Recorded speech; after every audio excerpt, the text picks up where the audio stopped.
Alhamdulillah, segala puji kepada kehadirat Allah Subhanahu wa Ta'ala yang telah memberikan nikmat yang banyak sekali kepada kita semua. Ya, kalau kemudian kita coba hitung nikmatnya Allah Subhanahu wa Ta'ala, kita tidak akan sanggup dan tidak akan bisa.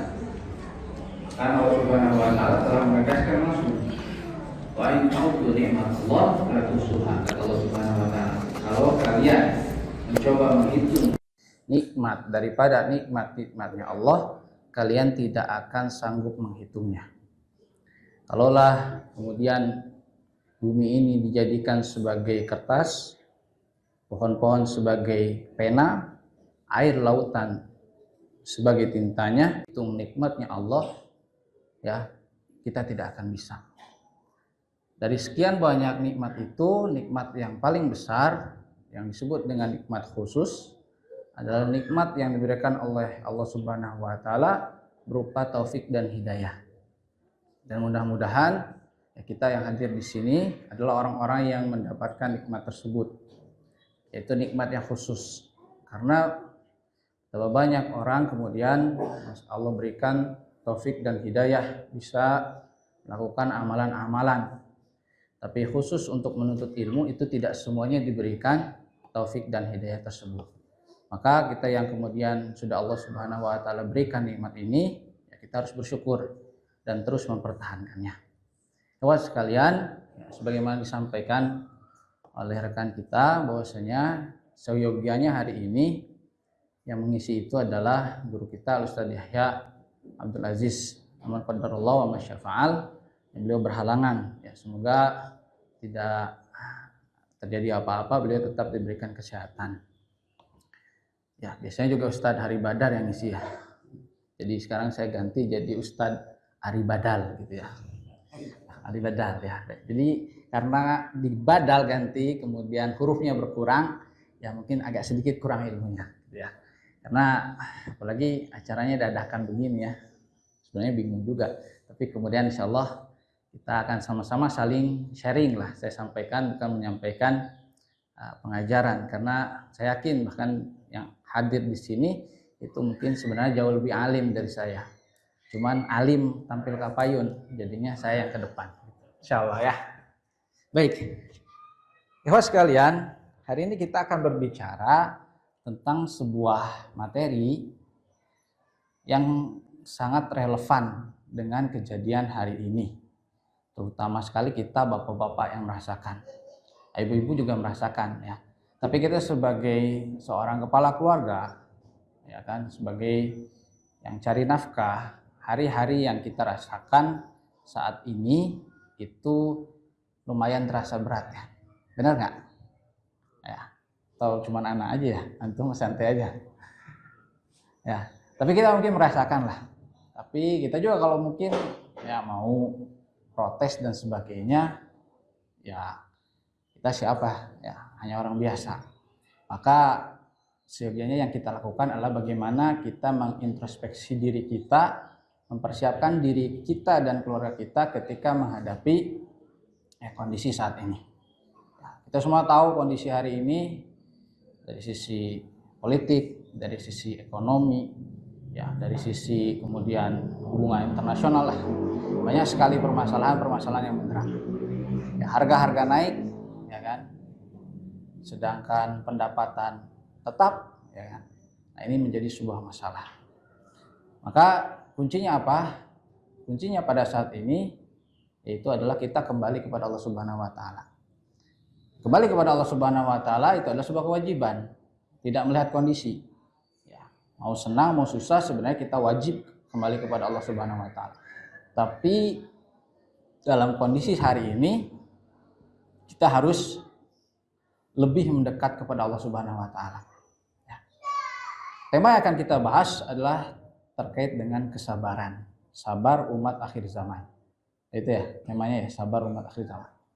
Ini terdiri dari 3 hal: sabar, umat, dan akhir zaman.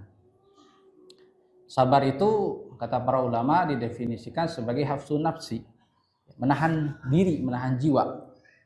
Ya. Menahan diri, menahan jiwa, ya, agar tetap di dalam ketaatan kepada Allah Subhanahu wa taala. Ya, sebagaimana kemudian kita semua sama-sama mungkin sudah sama-sama ingat, sama-sama paham. Permasalahan sabar ini, kata Syekh Muhammad bin Abdul Wahhab di kitab salah satu usul, itu termasuk perkara yang wajib untuk dipelajari, yaitu perkara yang keempat, wasobru, ya, tentang kesabaran. Begitu pula kita waktu kecil, waktu SD, pulang sekolah kan ditutup dengan membaca surat Al-Asr. Di situ dengan jelas dikatakan watawasau bil haqqi watawasau bis sabri. Ya, yang saling menasihati di dalam kebenaran dan saling menasihati di dalam kesabaran. Makanya banyak terdapat riwayat bahwasanya para salafun saleh, ya, ketika mereka berpisah, maka mereka saling membacakan surat Al-Asr ini. Dalam rangka apa? Mengingatkan kepada sesama bahwasanya, ya, yang harus kita perhatikan agar tidak menjadi orang yang merugi. Yang pertama adalah beriman, yang kedua beramal soleh, yang ketiga adalah saling menasehati di dalam kebenaran, dan yang keempat adalah bersabar. Jadi sabar ini adalah sebuah amalan yang utama dan penting. Bahkan kalau kemudian kita membaca di dalam Al-Quran, kita akan dapati ayat-ayat yang mana Allah Subhanahu wa taala mengatakan innallaha ma'as sabirin. Sesungguhnya Allah Subhanahu wa taala itu bersama dengan orang-orang yang sabar. Dan bahkan kesabaran ini, ya, kata para ulama, ya, pahalanya itu tidak terhingga. Makanya salah satu kemudian alasan kenapa puasa itu, Allah Nabi SAW mengatakan, Allah berfirman, wa ana azibih, aku yang akan memberikan ganjarannya. Ya, ini tidak ditentukan. Ya, kenapa? Karena di dalam puasa itu adalah puncak daripada gabungan kesabaran-kesabaran. Maka dengan sabar ini, ya, seseorang akan meraih derajat yang tinggi. Makanya kalau kemudian kita perhatikan lagi, Allah Subhanahu wa taala juga berfirman, wasta'inu bis sabri was shalah. Dan mohonlah pertolongan kepada Allah Subhanahu wa taala dengan apa? Dengan sabar dan sholat. Di sini Allah Subhanahu wa taala kemudian mendahulukan sabar. Ya, kemudian mengatakan as-shalah. Ini menunjukkan bahwasanya kesabaran itu adalah senjata utamanya seorang muslim di dalam menghadapi musibah. Ya. Kemudian kita kenal para ulama menjelaskan bahwasanya kesabaran itu ada 3 macam atau 3 bentuk. Pertama, sabar dalam ketaatan, kedua, sabar tatkala meninggalkan kemaksiatan, dan yang ketiga adalah sabar tatkala kemudian mendapatkan cobaan. Karena taat itu membutuhkan kesabaran. Salat membutuhkan kesabaran, ya kan? Ketika kita meninggalkan kemaksiatan membutuhkan kesabaran, dan ketika kita ditimpa ujian maka butuh kesabaran. Maka sabar ini ada di dalam setiap amalan. Bahkan tidak ada amalan kecuali di situ selalu disertai dengan kesabaran. Makanya yang menarik, Allah Subhanahu wa taala di dalam surat Al-Baqarah, Allah Subhanahu wa taala berfirman, "Wala nabluwannakum bisyai'in minal khaufi wal ju'i wa naqsin minal amwali wal anfus was samarat wa basyiris sabirin." Jadi Allah Subhanahu wa taala kemudian menangkap kegundahan kita, kegundahan manusia. Allah Subhanahu wa taala mengatakan, dan kami akan uji kalian dengan sesuatu berupa ketakutan, kemudian berupa kelaparan, berupa kekurangan harta, ya, dan juga berupa kekurangan buah-buahan atau makanan. Kemudian Allah tutup dengan apa? Wa basyiris sabirin, dan berikanlah kabar gembira bagi orang-orang yang sabar. Maka ketika kemudian kita menghadapi masalah hari ini, maka jawabannya adalah salah satu resep agar kemudian kita kuat adalah dengan kita memperkuat sabar kita. Kalau berbicara kekurangan harta, ya, yang seringkali dikeluhkan oleh orang-orang, maka kita akan dapati, ya, kalau kemudian kita terus-menerus hanya bergantung dengan, ya, usaha secara zahir saja, ya, maka yang akan didapat hanya keletihan. Yang didapat hanya akan capek, yang didapat mungkin pemikiran-pemikiran yang kemudian berpengaruh kepada hal-hal yang diharamkan Allah Subhanahu wa taala. Ya.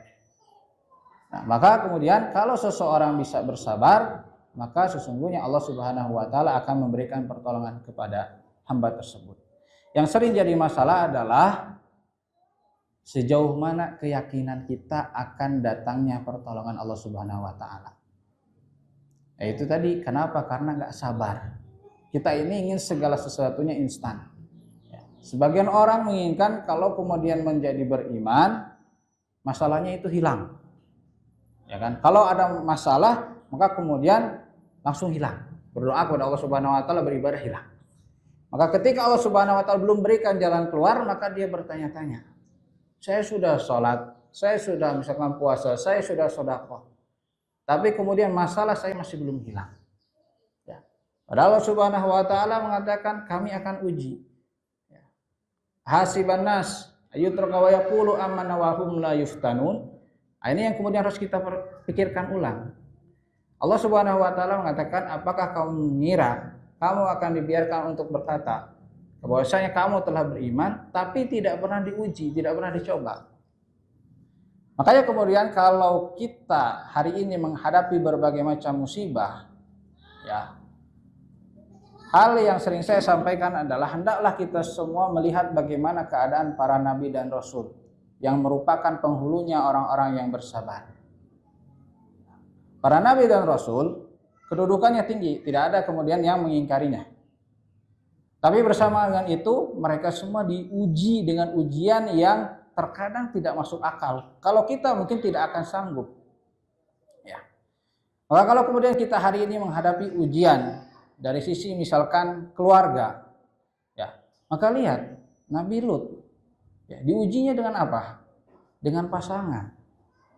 Bagaimana seorang nabi kemudian mendapatkan pasangan yang buruk? Ya. Kemudian kalau kita diuji dengan masalah adik atau kakak, ya, misalkan dalam keluarga besar kita, lihat Nabi Yusuf. Nabi Yusuf kurang apa coba? Antum pikirkan. Kisahnya Nabi Yusuf. Makanya kemudian dikatakan di dalam surat Yusuf itu sobrun jamil. Kenapa? Karena kisahnya ini memang benar-benar membutuhkan kesabaran. Bagaimana adik kakak, bapaknya Nabi.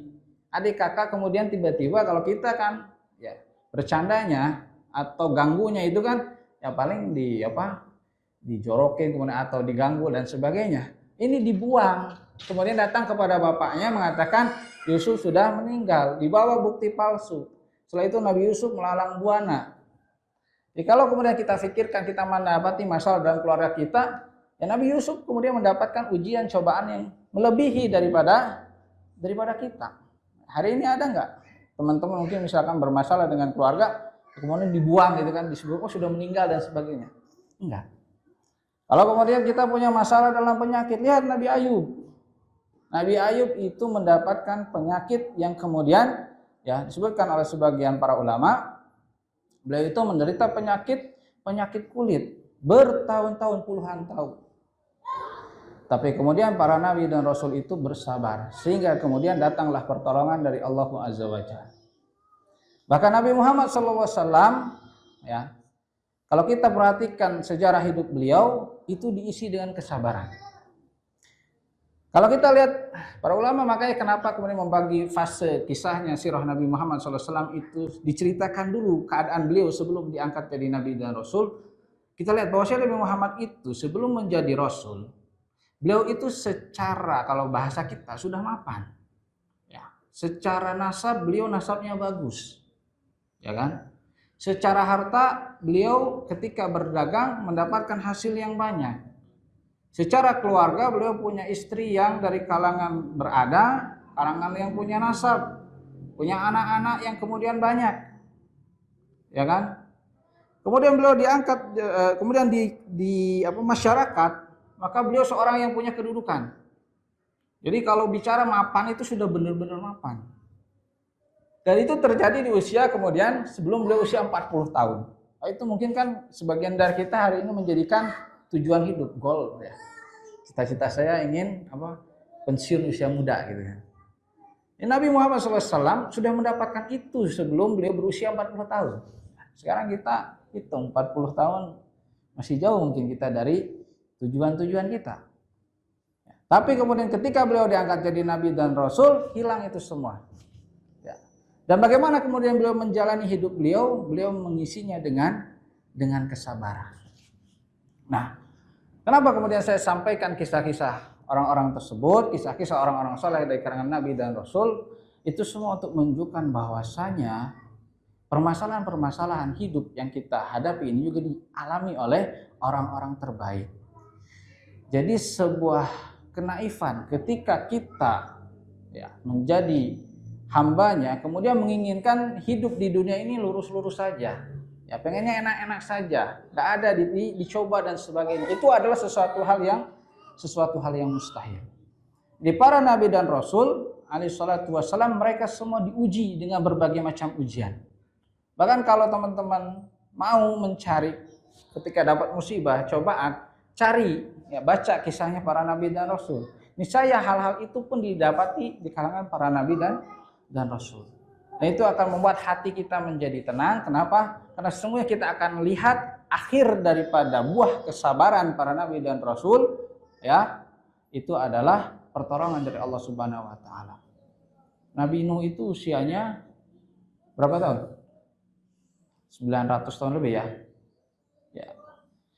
Dan beliau kemudian berdakwah terus-menerus.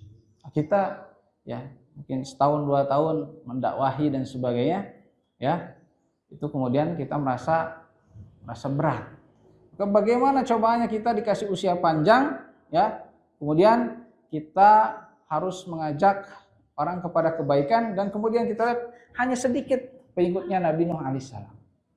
Nah, ikhwah sekalian, akhwat yang dirahmati Allah Subhanahu wa taala, oleh karena itu kemudian yang dibutuhkan hari ini adalah memang kesabaran. Nah, kemudian bicara kesabaran, apakah sabar itu berarti maknanya kita diam? Nah, ini yang seringkali orang salah. Sering mengatakan orang sabar itu ya berarti diam. Tidak. Sabar itu kemudian sebagian orang sering salah memahami sabar itu artinya diam. Tidak, sabar itu adalah kita tetap berusaha menempuh asbab-asbab. Ya.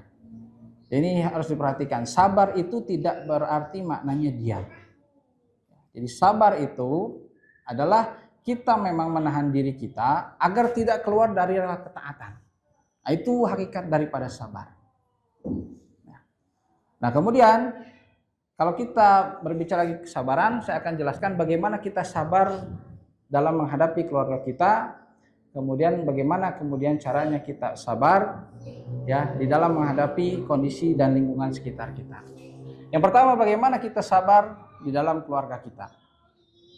Ikhwah sekalian, satu hal yang perlu kita renungi bahwasanya kita ini sebagai seorang pemimpin, kepala keluarga, kita adalah penanggung jawab.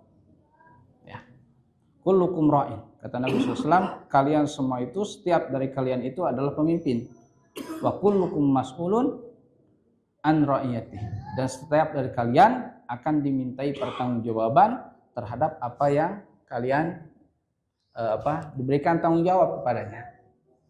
Nah, jadi kita nggak akan berbicara sabar kemudian bagaimana menghadapi kemudian pemimpin dan sebagainya, karena itu dimensinya terlalu luas. Ya, kita akan coba perbaiki dulu atau sabar, bagaimana sabar kita di dalam keluarga kita. Ikhwah sekalian, ya, ketika kita memahami bahwasanya kita ini adalah pemimpin dan kita semua diberikan kelebihan oleh Allah Subhanahu wa taala. Sebagaimana Allah Subhanahu wa taala katakan, ar-rijalu qawwamuna 'alan nisa. Sesungguhnya laki-laki itu diberikan ya kelebihan terhadap kaum wanita. Dalam hal ini adalah para ulama diberikan kelebihan untuk kemudian mencari nafkah. Ya kan? Nah, pertama yang kemudian kita harus perbaiki, yang pertama adalah kita harus bersabar di dalam mencari nafkah ini dengan cara berusaha tetap mencarinya dari jalur yang halal. Ya. Hari ini mungkin ya saya tahu lah teman-teman di sini ada yang menjabat, kemudian ada yang berdagang dan sebagainya. Dan hari ini kemudian pintu-pintu menuju yang haram itu banyak sekali terbuka. Benar nggak? Misal Pak Bos Pertamina, ya kan, banyak jalannya. Kalau kita mau nakal ya, belum kemudian yang berusaha, banyak sekali cara-caranya mengurangi timbangan dan sebagainya. Ya, hari ini. Nah, maka kemudian sabar kita yang pertama dalam keluarga kita adalah bagaimana kemudian kita bersabar di dalam mencari nafkah dari jalan yang halal. Ikhwah sekalian, yang harus kita pahami bahwasanya rezeki itu sesuatu hal yang sudah ditetapkan. Allah Subhanahu wa taala mengatakan, ya, Allahu yarzuqu lima yasha. Allah Subhanahu wa taala memberikan rezeki kepada yang Dia kehendaki. Allahu yabsutu rizqa wa yaqdir. Bahkan Allah mengatakan Allah itu akan meluaskan rezeki dan juga menyempitkannya. Jadi ini kemudian konsep rezeki yang harus kita pahami. Makanya kemudian tidak heran kita akan temukan orang misalkan dalam masalah dagang, dia produknya sama, cara dagangnya sama, tapi hasilnya berbeda. Kenapa? Karena sesungguhnya rezeki itu ya Allah Subhanahu wa taala sudah tetapkan. Makanya kata Nabi SAW, perintah dalam mencari rezeki itu apa? Fa'ajmilu fit talab. Maka perbaguslah kalian dalam mencari rezekinya. Ya. Nah, itu konsep yang pertama. Sehingga kemudian apa? Kita bisa bersabar di dalam menghadapi masalah hari ini. Jadi mindset kita harus meyakini bahwasanya rezeki itu sudah Allah Subhanahu wa taala tetapkan. Jadi kalau kita misalkan ya, jadikan kaki itu sebagai kepala jadi kaki. Kalau Allah Subhanahu wa taala telah tetapkan rezekinya sekian, ya sekian. Ya. Makanya kemudian kita sering melihat bagaimana kemudian para ulama, para ahli ibadah itu tenang dalam menghadapi masalah dunia.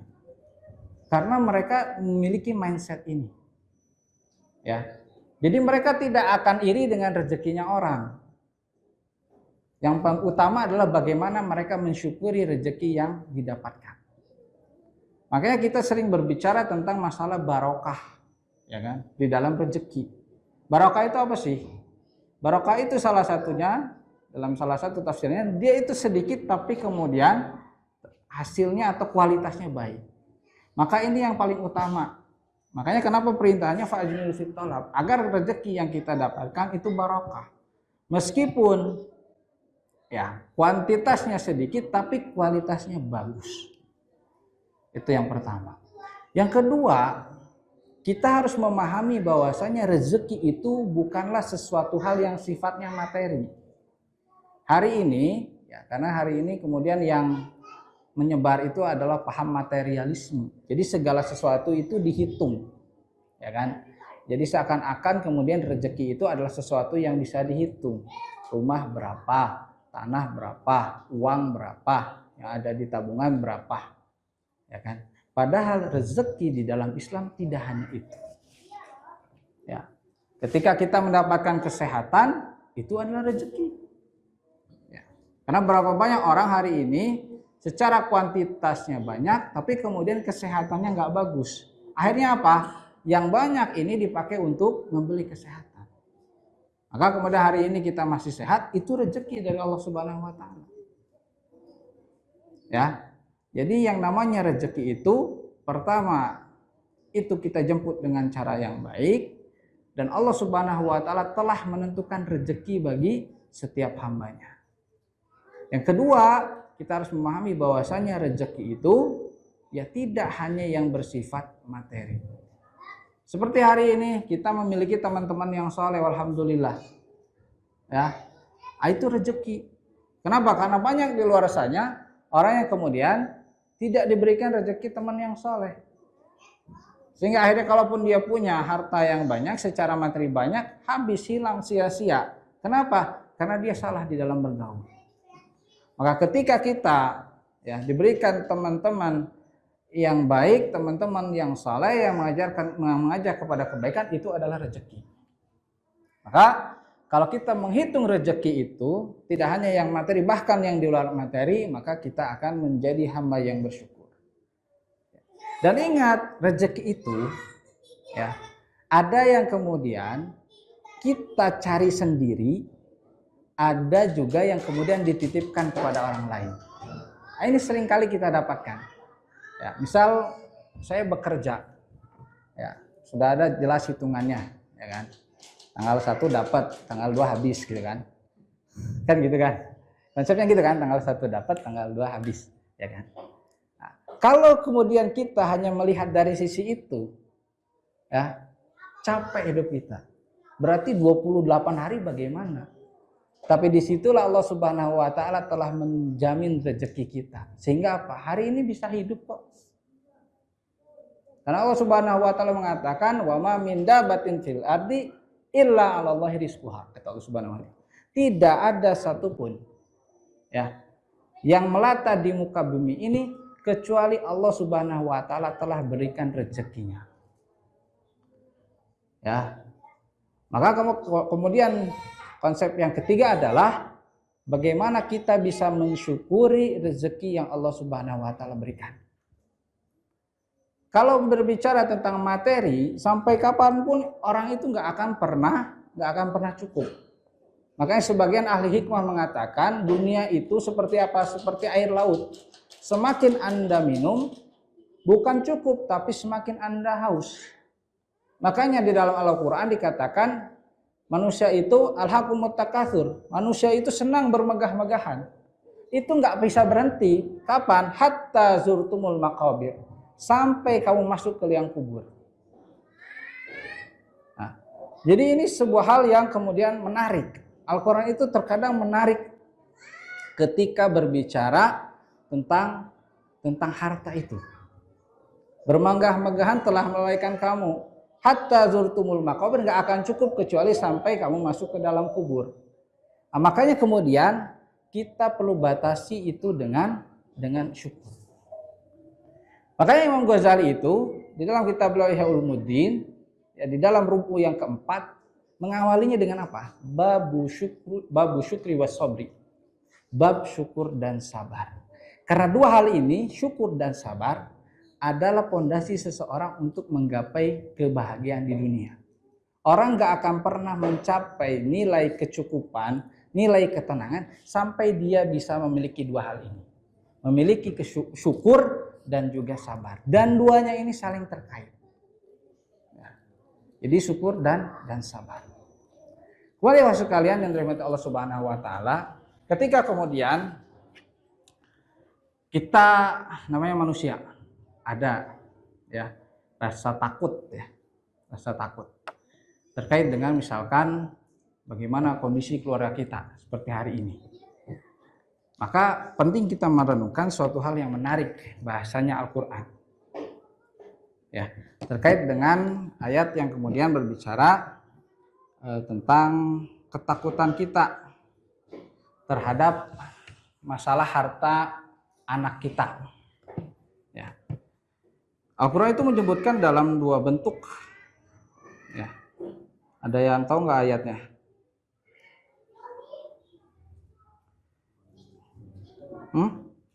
Ketakutan, ya? Bukan itu. Ketakutan tentang anak, tentang rezeki anak, ya. Saya jadi teringat itu.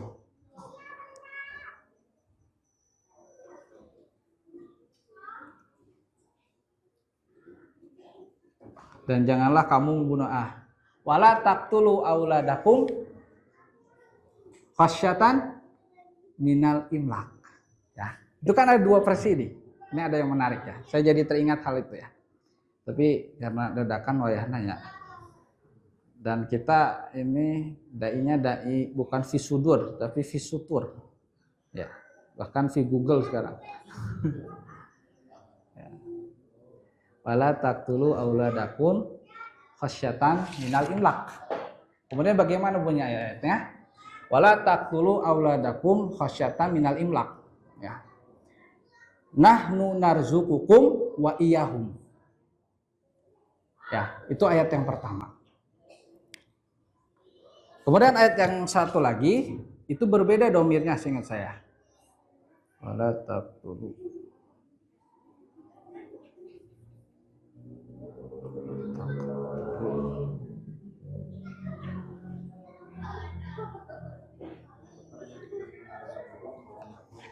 Ada dua bentuk kan? Wala taqtulu auladakum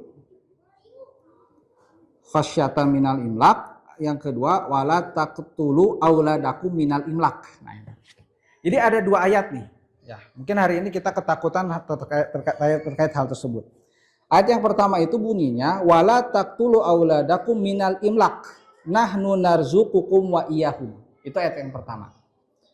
Dan janganlah kamu bunuh anak-anak kamu ya karena kemiskinan. Nahnu narzuqukum, kamilah yang akan memberikan rezeki kepada kalian, wa iyyahum, dan kepada anak-anak kalian. Yang kedua bunyi ayatnya, wala taqtulu auladakum khasyatan minal imlak. Tapi selanjutnya apa? Nahnu narzuquhum wa iyyakum. Jadi ada dua versi nih. Versi yang pertama, janganlah kamu bunuh anak-anakmu karena kemiskinan. Kami yang akan memberikan rezeki kepada kalian dan kepada anak-anak kalian. Yang kedua, janganlah kamu membunuh anak-anakmu takut karena kemiskinan. Nahnu narzuquhum. Nah, di ayat yang ini dikatakan kamilah yang menjamin rezeki anakmu dan kalian.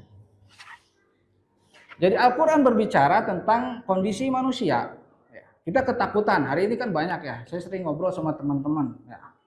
Banyak yang kemudian menahan untuk memiliki anak, kenapa? Karena takut, wah biaya sekarang sekolah mahal, ya kan.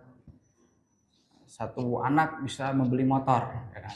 Bahkan ada yang lebih, karena bapaknya juga pengen beli motor buat ngantar anaknya, jadi double biayanya, ya kan.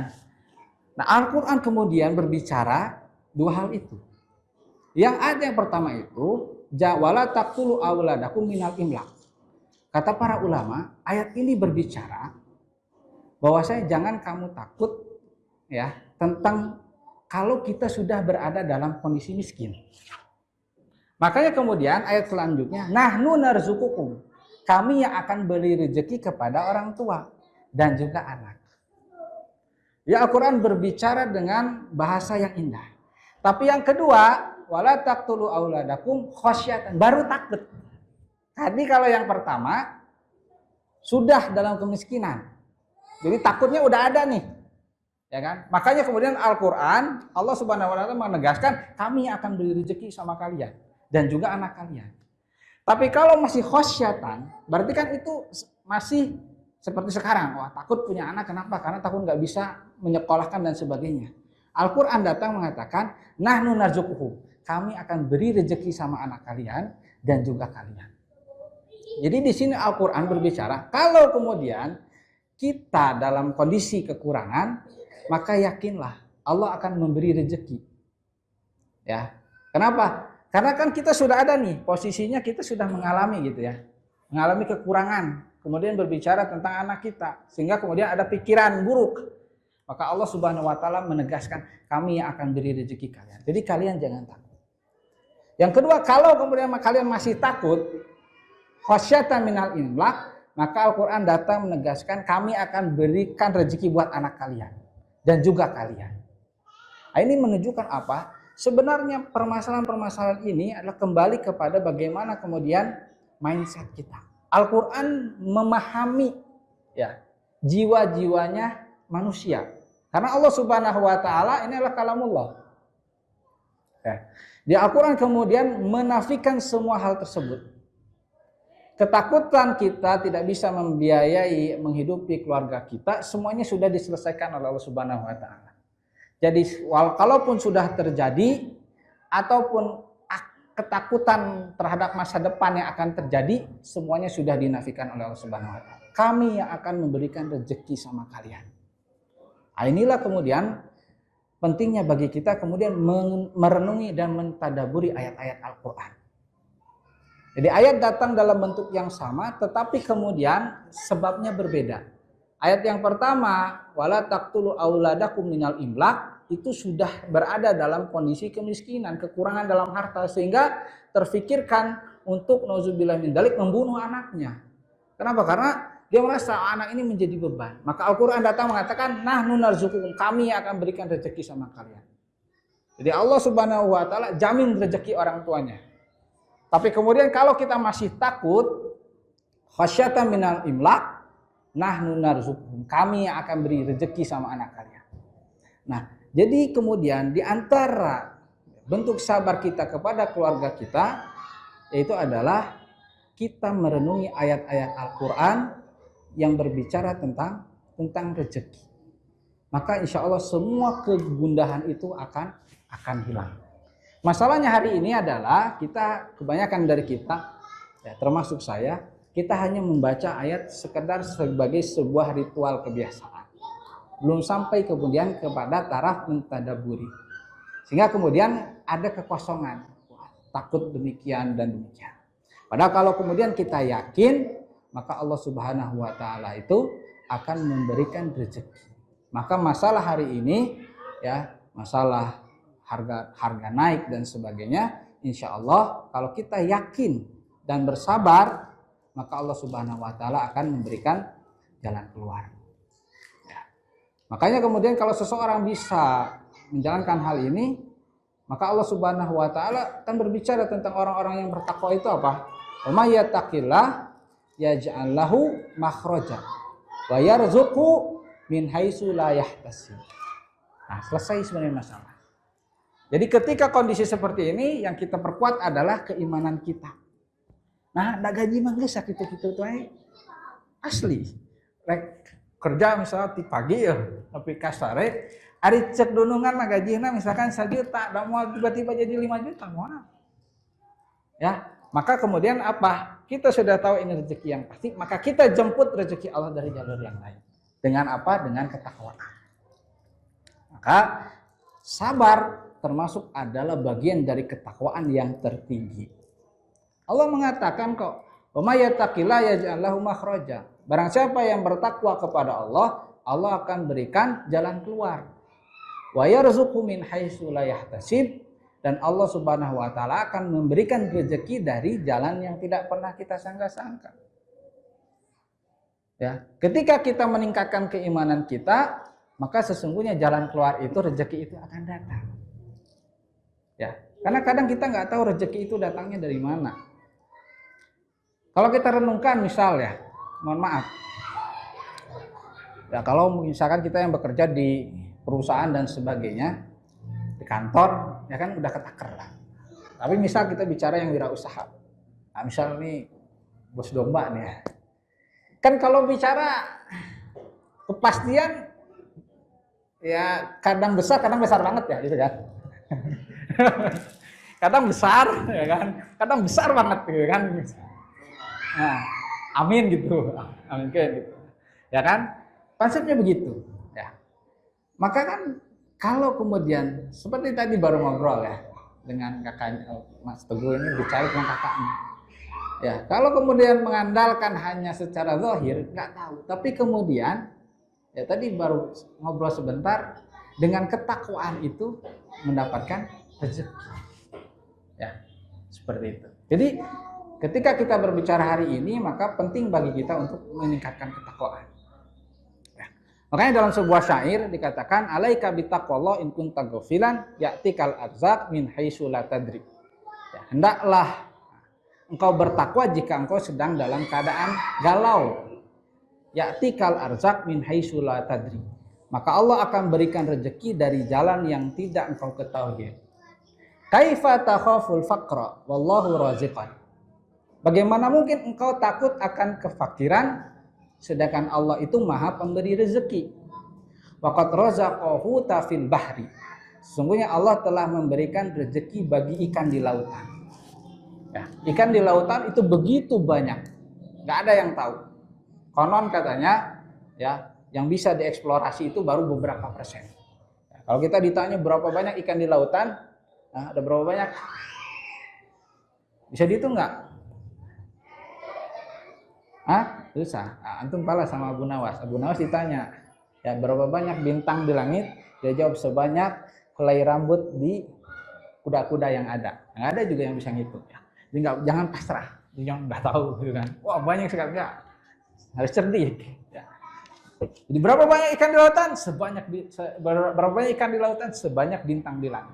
Jadi nggak akan selesai. Gitu kan. Intinya adalah menunjukkan banyak. Jadi ikan sebanyak itu saja oleh Allah Subhanahu Wa Taala Allah kasih rezeki. Ya. Terlebih lagi kita manusia yang Allah Subhanahu Wa Taala kirim sebagai khalifah fil ard. Masa kemudian kita nggak yakin? Ya, ikan nila, ikan jair aja makan. Antum ikan nila, ikan jair antum makan kan? Ya kan? Maka kenapa kemudian kita takut dengan rezeki ini? Makanya dalam syaitan itu dikatakan man dhanna anna rizqa yati biquwatin ma akala usuru syai'an manahri. Siapa yang mengira rezeki itu didapat dengan kekuatan, maka sungguh burung pipit tidak akan bisa makan. Kenapa? Karena kalah sama burung elang. Jadi rezeki itu, sebagaimana saya sampaikan, tidak kemudian kembali kepada keahlian kita. Ya, mungkin kita bisa kadang merenung ya.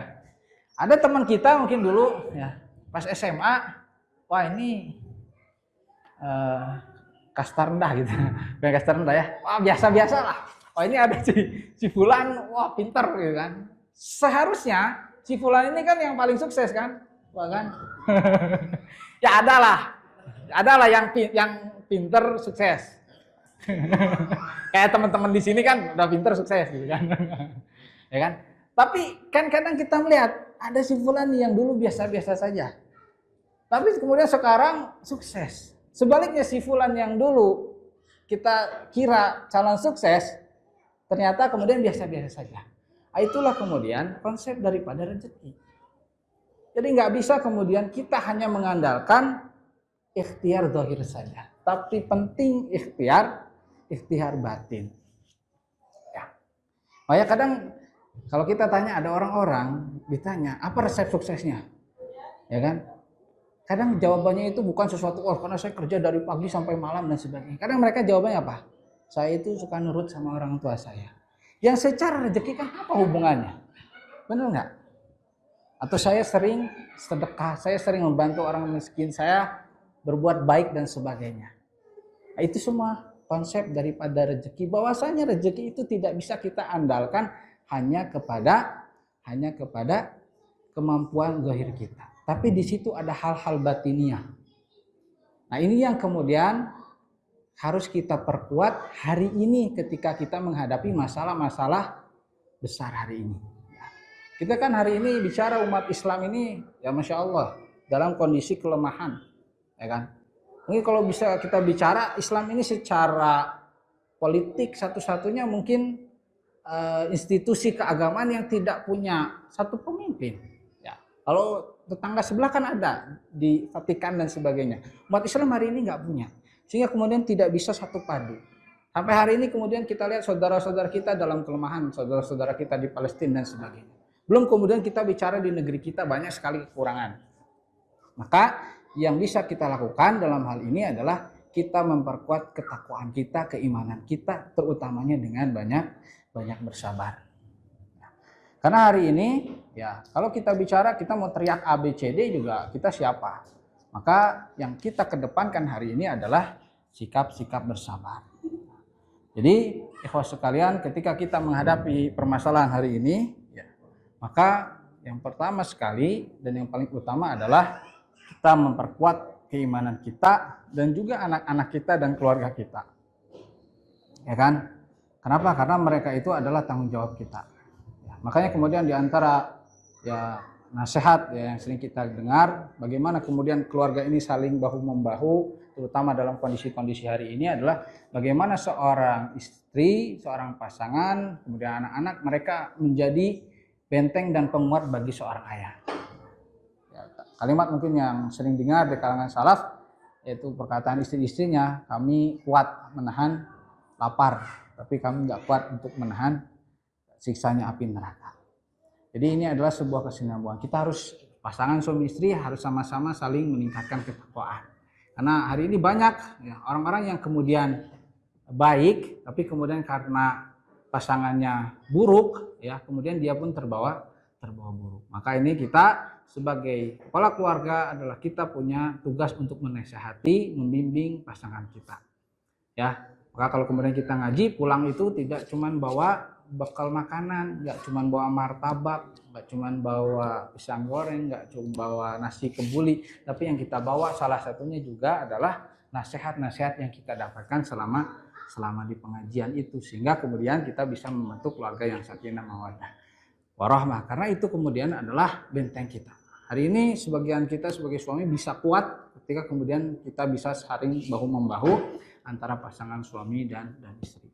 Nah, kemudian yang terakhir, bagaimana kemudian kita bisa bersabar? Salah satu yang berkuatnya adalah banyak bergaul dengan orang-orang soleh. Maka majelis-majelis ini kita bertemu adalah salah satu upaya kita, ya, untuk apa? Untuk saling mengingatkan. Makanya dikatakan watawasau bil haqqi watawasau bis sabr. Kita saling yang menasehati di dalam ketakwaan, kita saling menasehati di dalam kesabaran. Maka kita di sini berkumpul bersama-sama, tujuannya adalah agar kita saling mengingatkan. Karena teman yang sejati itu bukan teman yang selalu mengatakan yes man sama temannya, tapi kemudian teman sejati adalah teman yang saling mengingatkan. Maka kalau di hari ini kita ada yang ya agak mencong dikit, teman adalah tugasnya adalah meluruskan. Makanya kata Nabi sallallahu alaihi wasallam, almaru ala dini khalili. Seorang itu di atas agama temannya. Falyanzur ahadukum amman yukhalil. Maka perhatikan dengan siapa Anda berteman.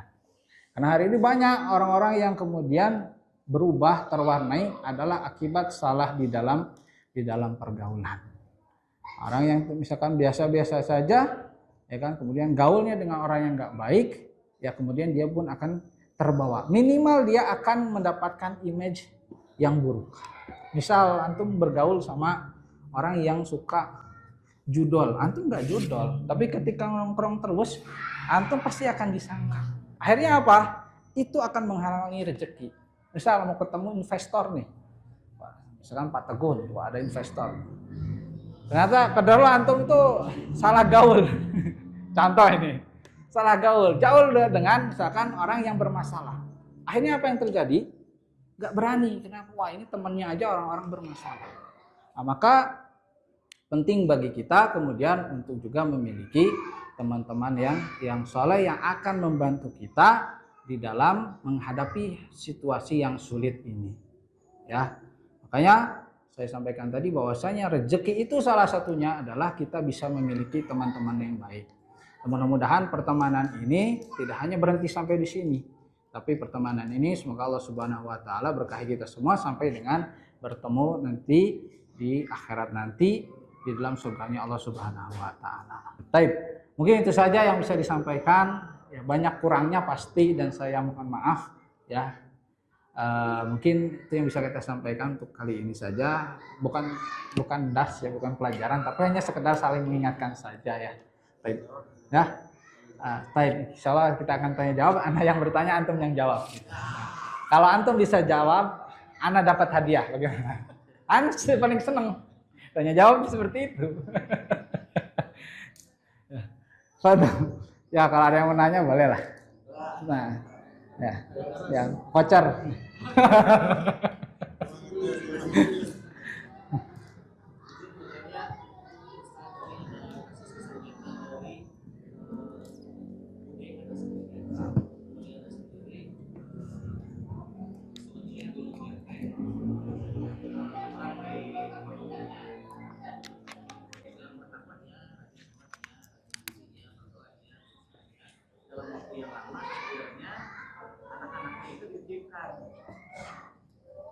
Ke saudaranya dan alasan memang kayak tadi dalam keadaan tidak memiliki rezeki dan memang dalam kondisi susah. Pertanyaannya apakah ini termasuk langkah awal termasuk anak-anak karena takut supaya tidak termasuk seperti itu, solusinya gimana? Itu pertanyaan pertama. Satu aja. Pertanyaan yang kedua, kita sudah disinggung sama orang-orang sebelah bahwa kita ini sangat sabar dan bagus kesabarannya kepada taat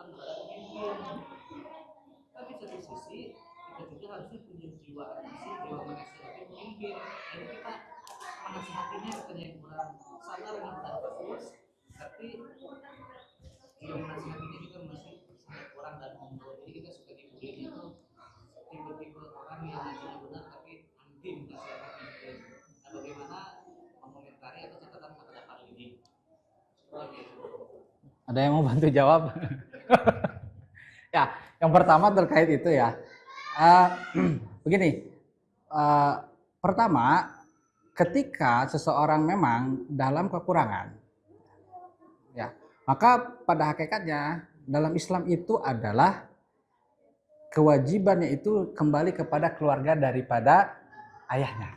Seperti yang terjadi kasusnya Nabi Muhammad. Nabi Muhammad itu kan wafat. Kemudian setelah itu apa? Siapa yang menanggungnya? Menanggungnya adalah keluarganya kan. Abdul Muthalib, Abu Thalib dan sebagainya. Itu sebenarnya secara konsep. Makanya sebenarnya ketika misalkan ya, salah satu hal yang sering kali salah kaprah. Ketika misal seorang bercerai, ya kan. Kemudian ditinggal lah, ya kan. Sebagian cowok sekarang gitu kan. Habis panen pergi kan, gitu kan. Nah, bagaimana posisinya? Ya, sebenarnya harusnya dikembalikan. Tapi kan kemudian kondisi masyarakat kita malah kemudian ibunya lah ya yang banting tulang dan sebagainya, ya kan. Nah, itu sebenarnya konsep idealnya, ya kan. Nah, konsep non idealnya yaitu tadi, kalau saya memahaminya bahwasanya wala taqtulu auladakum itu memang niatnya membunuh asli, gitu ya. Dalam kasus hal itu, ya sebenarnya kalau dikembalikan kepada syariat, bahkan sebenarnya kalau dalam mahkamah syariah bisa dikembalikan. Jadi yang menanggung itu adalah keluarga daripada keluarga ayahnya. Itu seperti itu. Jawaban secara idealnya. Tapi kemudian ya memang kadang hal-hal seperti itu agak sulit ya. Makanya pentingnya ketakwaan dalam keluarga itu seperti itu sehingga bisa dipahami. Ya, sekarang itu kan banyak kasus seperti itu kenapa? Karena kemudian nggak paham, takwanya kurang. Jadi yang pihak keluarga laki-lakinya enak, wah pergi aja kan, kemana lagi kan mencari korban. Keluarga pihak laki-lakinya juga keenakan, sehingga kemudian yang tanggung itu adalah pihak perempuan. Tapi kalau kemudian yang ideal itu terjadi, orang juga mikir, ya kan? Pertama sebagai ayah dia tetap wajib menafkahi, kedua kalau enggak keluarganya, yang kan dikejar juga kan. Kalau sekarang ini memang jadi miss-nya itu seperti itu. Nah gitu. Jadi kalau kemudian sekarang itu tadi Bude Antum itu dititipkan dan sebagainya, mungkin itu salah satu ikhtiarnya. Dan alhamdulillah mudah-mudahan keluarga yang membantu mereka mendapatkan pahala yang besar. Karena di situ ada sedekah. Dan sedekah kepada qarib itu double seperti itu. Tapi kalau kemudian bicara secara syar'i, maka sebenarnya cara untuk memutusnya itu adalah seperti itu. Makanya sebenarnya ketika ya syariat itu dilaksanakan, masalah-masalah ini sebenarnya terhurai. Yang jadi masalah hari ini adalah kitanya secara pribadi dan masyarakat tidak tahu, secara institusi tidak dilaksanakan. Nah, ini kemudian menjadi masalah seperti itu. Tapi yang pertama, yang kedua, ini tema hot ini yang kedua. Tolong jangan direkam ya. Nanti ini nyebar ini. Nanti ada yang nazir ini. Ya. Baik, nah, yang kedua ini terkait dengan menasihati ya terhadap pemimpin. Pertama, saya terbuka saja. Memang ada dua pandangan dalam hal ini. Terutama terkait ya, ini berbicara tentang kemungkaran yang dilakukan secara terang-terangan. Ya. Jadi kita tidak berbicara kemungkaran yang tertutup lah. Kalau tertutup kita akan tutupi. Tapi kemudian bagaimana ketika ada kemungkaran yang terang-terangan atau suatu program yang dianggap zalim, saya nggak nyebut merek dan sebagainya, ya kan? Nah, dalam hal ini yang pertama itu yang saya pahami memang kebanyakan mayoritas dari ustadz kita itu mengambil menasihati secara tetap dilaksanakan secara empat mata. Nah kan kemudian proses empat mata ini kan kita juga wallahu alam apakah sudah dilakukan atau tidak ya kita husnuzon saja. Cuman kan sekarang masyarakat ini terutama netizen ini kan perlu bukti ya kan? Ya kan kalau nggak ada bukti hoax katanya gitu kan. Nah ini kemudian hal yang kemudian harus kita harus bisa buktikan lah. Kalau saya sih husnuzonnya sudah dilaksanakan, ya.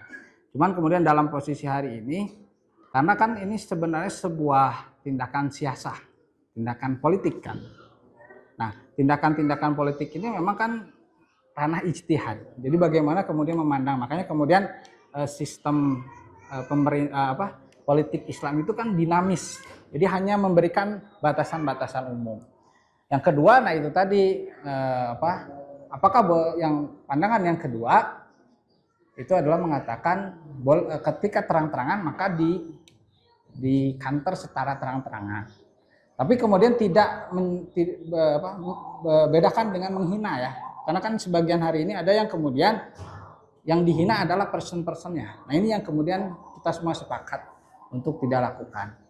Nah, makanya ini sebenarnya kalau secara ini ya, yang pertama ini menasihati secara tertutup. Ini adalah sebagaimana yang dilakukan oleh pandangannya ulama-ulama kita di Saudi. Tapi kemudian yang mengatakan boleh dan sebagainya, itu adalah bagaimana pandangan teman-teman Salafi di Mesir. Mereka kemudian ya, kita lihatlah beliau-beliau yang di Mesir berbeda pandangan. Nah memang kemudian yang satu titik perbedaannya adalah apakah posisi kondisi pemimpin hari ini lebih masuk ke yang mana itu. Jadi kalau saya mengatakan begini, yang mengatakan pandangan itu yang mengatakan tetap tersembunyi itu adalah pandangan terhormat, tapi kita tidak bisa menafikan ada pandangan yang kemudian membolehkan ketika ini dilakukan secara terbuka seperti itu. Nah, tapi pada intinya adalah kembali kepada kan ini masuk bab amar ma'ruf nahi munkar, kembali kepada kita melihat maslahat mafsadat. Nah, ini yang kemudian memang setiap orang beda. Kenapa? Karena maslahat wa mafsadatnya itu adalah kembali kepada ijtihad dan kedalamannya masing-masing. Nah, makanya kemudian posisi ulama itu adalah dia harus tegak kepada dalil, bukan mengikuti permohonan masyarakat. Yang penting bagaimana dia bisa menyampaikan ke masyarakat. Nah, ini yang dibutuhkan. Seperti itu. Sebenarnya lebih kalau saya melihat komunikasinya. Kalau misalkan memang sudah dilakukan, maka tidak mengapa. Seperti saya lupa ya sahabat siapa ketika ditanya, kenapa engkau tidak menasihati Utsman? Kemudian kan dijawab, apakah saya harus cerita sama kamu kalau saya sudah menasihati? Nah, hal seperti ini yang kemudian belum kemudian kita dapatkan akses. Nah, mungkin antum yang punya info A1 mungkin bisa menyampaikan dan itu bisa disampaikan. Gitu. Tapi saya husnuzonnya bahwasanya hal ini sudah dilakukan. Nah, cuman intinya kembali lagi yang namanya tugasnya. Nah, yang kedua juga tugas ulama itu kan hanya memperingatkan. Ya. Fadzakir innama anta mudzakir. Ini yang seringkali disalahpahami. Tugas ulama itu Ustadz Kiai Dai itu menyampaikan. Misalnya ngomong iya riba haram, mau kemudian di masyarakat dilaksanakan, dia tetap harus tegak mengatakan riba haram. Sama kemudian ketika menyatakan ini salah dan sebagainya, dia tetap harus laksanakan. Adapun kemudian hasilnya belum muncul, maka selesai.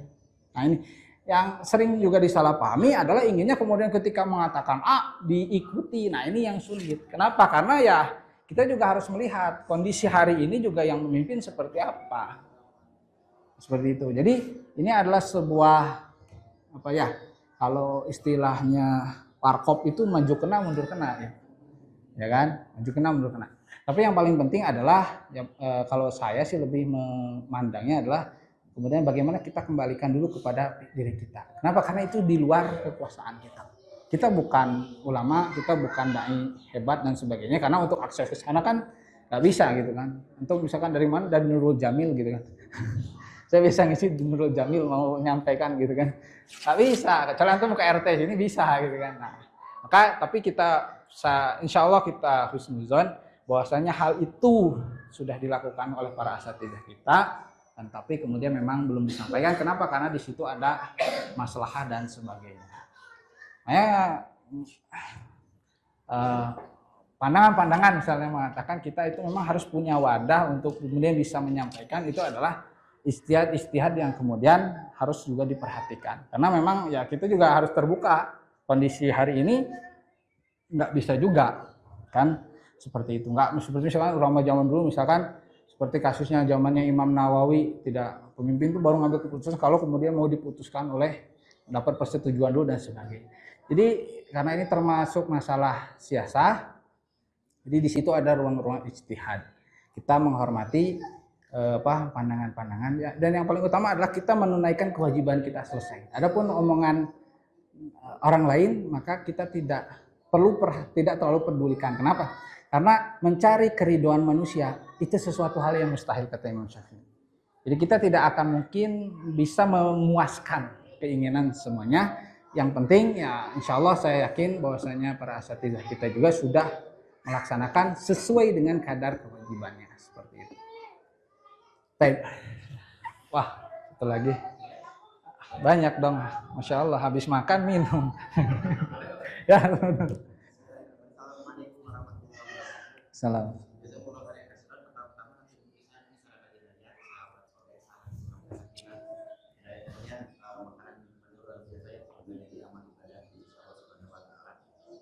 Ustaz, mau bertanya Ustaz, tadi yang dijelaskan tentang sabar tentang perkara Islam Ya.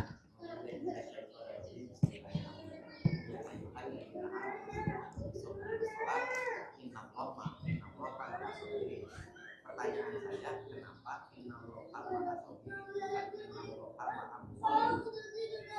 apakah ini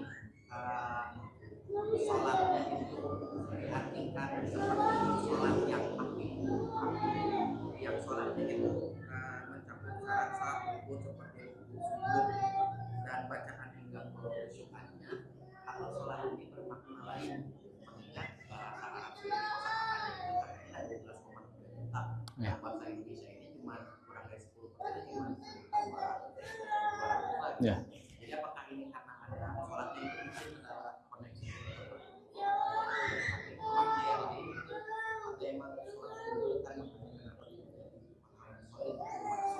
Ya.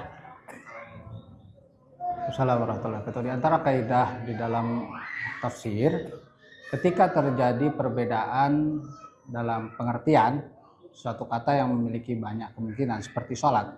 Sholat itu kan bisa bermakna doa, bisa juga bermakna kemudian sholat yang kita laksanakan. Maka pada asalnya ya definisi syariat didahulukan.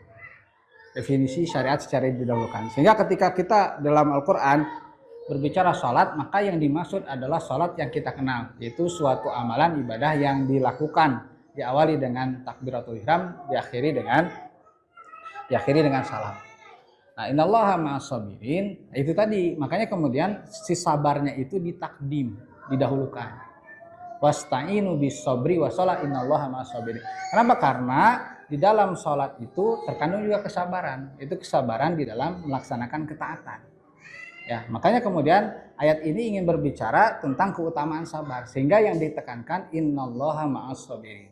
Dan ketika seorang bersabar, ya, maka termasuk sudah masuk di dalamnya juga perkara sholat. Seperti itu. Makanya kemudian ditekankannya innallaha ma'as-sabirin. Karena secara susunan ayatnya juga wasta'inu bis-sabri. Mintalah pertolongan dengan sabar dulu dahulukan. Makanya kemudian yang ditekankan adalah innallaha ma'as-sabirin, seperti itu. Nah, tapi kemudian makna sholat di situ adalah makna sholat. Jadi kaidahnya kalau ada pengertian yang bisa bermakna bermacam-macam, maka istilah syariat itu lebih didahulukan daripada istilah secara kebahasaan.